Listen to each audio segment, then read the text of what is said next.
Alright, everyone, welcome to the last lesson of the Korean War. Alright, for today's lesson, alright, for the last one for this chapter, there are two parts. The first part will be the involvement of external powers in the Korean War, and the second one will be how did the Korean War impact the development of the Cold War. Right, so let's go on to the first part of the lesson. Okay, involvement of external powers.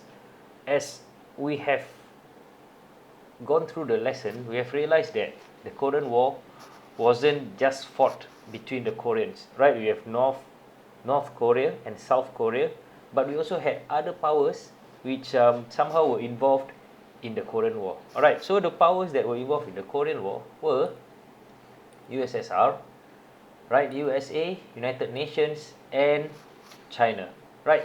For the USSR, I think we have an idea of how they were involved. All right, they were mainly responsible for providing North Korea with tanks and guns and other kind of weapons. Stalin was very supportive of North Korea attacking South Korea as long as USA does not get involved. They trained the North Korean soldiers, right? So that was the involvement of USSR in the Korean War. Okay, what about USA? Right, the USA General Douglas MacArthur was initially placed in charge of the UN forces in Korea. Right, 250,000 US soldiers fought in the Korean War. Alright, and USA was one of the countries that that wanted to take action against North Korea for invading South Korea. Alright, now United Nations, right? As I should have mentioned earlier, United Nations was the body that replaced League of Nations after World War II. So United Nations, alright, the United Nations Security Council unanimously, meaning everyone agreed that North Korea was wrong to attack South Korea, and they decided that the members of United Nations should come together and send a force to help South Korea. Okay, this was only possible, all right, because USSR did not sit in for the meeting. If USSR was there, they could have voted no, and United Nations couldn't attack North Korea. Right? Why did this happen? Was because if you remember earlier, the Chinese Communist Party, right, kicked out the Kuomintang, right, to Taiwan so that they could control China. The United Nations, instead of recognizing China, right, the Communist Party as the rightful government of China, they instead recognized Taiwan, right? So USSR was angry at this, so they decided not to sit in for any meetings, and because of that, they could not vote against the attack on North Korea. All right, and lastly, as we know, China was involved, right? Because as we learned from the last lesson, the United Nations forces pushed too far up north, that they were approaching the border between China and North Korea. They decided to take action, and they took action also because they had a series of treaties and alliances with North Korea as well as USSR. So basically, it has been decided that if North Korea were attacked, China would help them. That was why China was involved in the Korean War. Alright, so now these were the four external powers, right, that were involved in the Korean War, other than North Korea and South Korea, of course. USSR, USA, United Nations, and China. Right now, second part of the lesson. Right, how did the Korean War impact the development of the Cold War? Right, just three main factors. How did it impact the development of the Cold War? One, previously Cold War was only fought in Europe. Alright, now it's beyond Europe. It has reached Asia. Alright, US has also increased its involvement in Asia Pacific region. And lastly, there was increased tension between the superpowers, namely USA and the USSR. Okay, so now, expansion of Cold War beyond Europe. Like I said earlier, Right now, the Cold War has moved to Asia. All right, Korean War marked the first time that Cold War was fought outside Europe. Okay, now instead of USA and USSR fighting, we have what we call a proxy war. Proxy war meant that instead of USA and USSR fighting, we now have the allies of USA fighting with the allies of USSR. Right? We learned that Stalin did not want to get in a war with USA directly, right? And we also learned that President Truman did not want to get in a war with USSR, right? So, North Korea, supported by USSR, fought South Korea, supported by USA. So you can see here that they don't fight each other, but they got their friends or their allies to fight each other, right? So, as a result of the Korean War, proxy wars became more and more common, right?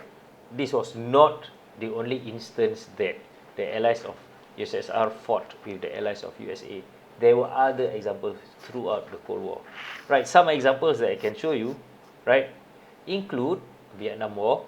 Okay, USA supported South Vietnam, while USSR supported North Vietnam. Cuban Missile Crisis. Okay, USA supported Cuban exiles, while USSR supported Cuba and even placed nuclear missiles in Cuba. Alright, because Cuba is very near USA, so it gave them an advantage. And lastly, Soviet-Afghan War, where USSR supported Mujahideen resistance fighters, while USSR supported Afghan government's efforts to become communist. Alright, these are just some examples of proxy wars that took place during the Cold War. Alright, it's very interesting. If you want, you can find out more about all of these wars. Alright, Cuban Missile Crisis as well as the Soviet-Afghan War. Alright, what else? Okay, there was increased US involvement in the Asia Pacific region. Okay, Japan was very important. Suddenly Japan was very important. Why?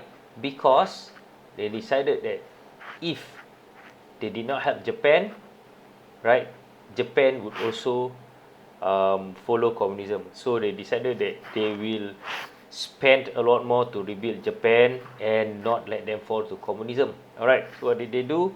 They built up Japan's defense so that it won't be weak in case of an attack by the communists, and they invested millions of dollars so that the people would not be tempted to follow communism. Alright, and also to help it recover from its defeat in World War II. Next, formation of SEATO. Right, SEATO is quite interesting.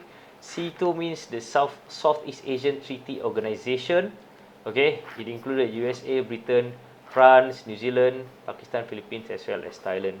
So basically, this SEATO, the members of SEATO are supposed to help each other to prevent spread of communism.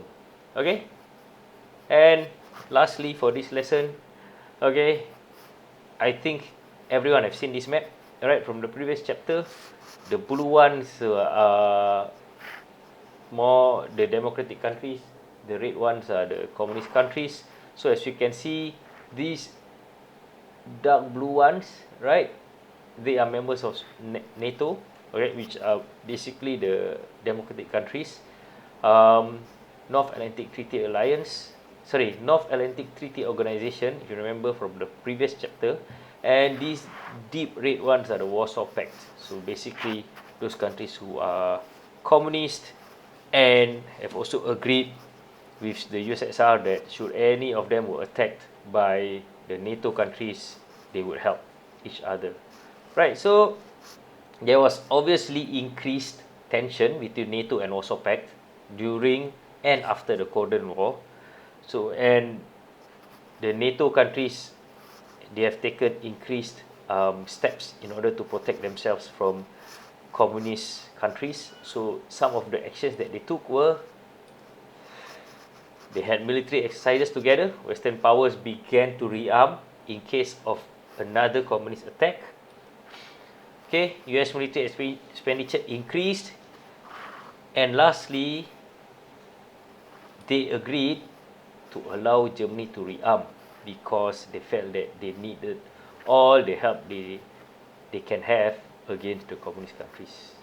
Alright, and so with that, we have come to the end of this Korean War chapter. As usual, you can leave any questions in the comments, in the comment section. Any questions on the comment section of this YouTube video. Please complete all the worksheets that you've been given. And once I'm back in school, we will do some exercises on the Korean War. Alright, thank you everyone. That's all for Korean War.